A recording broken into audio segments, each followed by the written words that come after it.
High school teachers, what part of your job actually makes it worth earning $50,000 a year?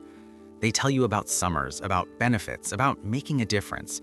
They do not tell you about the Tuesday in October when the copier is broken, your coffee is cold, your paycheck barely covers rent, and you're wondering, quietly, professionally, how your life ended up priced at $50,000 a year. The bell rings.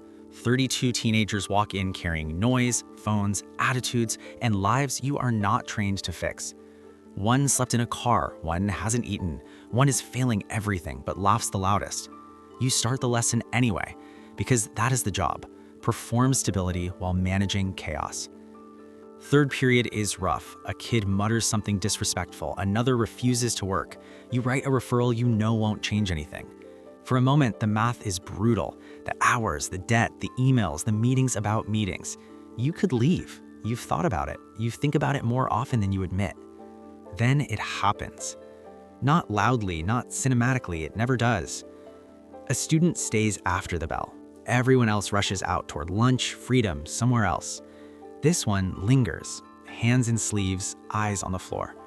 They ask a question about the assignment, but that's not really why they stayed. They say, "Can I tell you something?" And in that moment, the room shifts. The whiteboard, the desks, the posters curling at the edges, all of it fades. What remains is a kid standing in front of an adult who didn't leave, who showed up again, who remembered their name, who noticed when they stopped turning in work. They tell you things they haven't told anyone else, about pressure, about fear, about feeling stupid, invisible.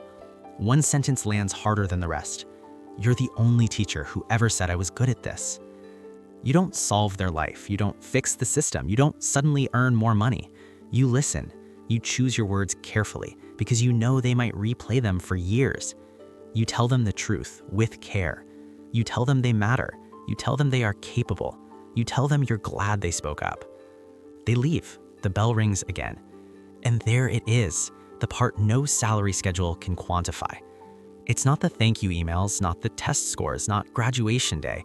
It's the invisible ledger, the moments when a human being becomes slightly less lost because you were in the room, when the world didn't get better, but one person did. Later, you'll go home tired. You'll grade until your eyes hurt. You'll check your bank account and sigh. You'll wonder again if this is sustainable.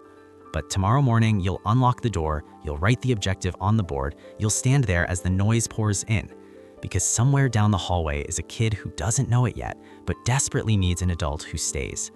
And for reasons that defy logic, spreadsheets, and common sense, that part is worth it.